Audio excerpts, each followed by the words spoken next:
Nandito pala ako ngayon sa may Philinvest Cent dito sa Alabang. So, in-invite kasi ako ni Age, friend ko, na kasali kasi siya as an athlete dito sa Metcon. Bukod sa mga fitness activities, including the Spartans, isa ito sa mga hybrid training na tinitake na. Nakita ko yung mga friends namin ni Age na sila Rolio, tsaka si Eric. Nag-participate na rin ako sa mga activities dito, like yung challenge na ginawa ko. Kasi may napanalunan akong prize using this game.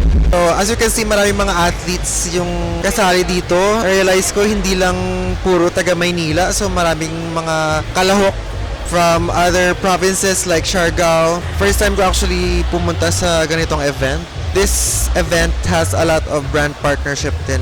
Kasali yung Waking, yung mga sponsors na ini-endorse ni Age. Gusto ko lang kasi ma-witness yung ganitong klaseng activity. So, let's see kung ano yung gagawin ni Age. Hi guys, Age here. So today, you'll be seeing 2 workouts today. And makikita nyo dito, it's all about the Metcon. Metcon is metabolic conditioning. So makikita nyo how the intensity level of CrossFit. So very exciting siya kasi a lot of people here enjoying the workouts. This is where we do the warm-ups. So we have 3 divisions, Rookie, Skilled, and RX. Magsa-start na mag-compete si Age.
Very competitive.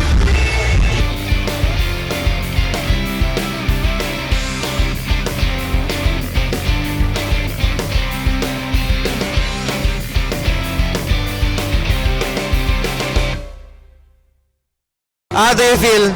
Finish na. Tapos na yung event.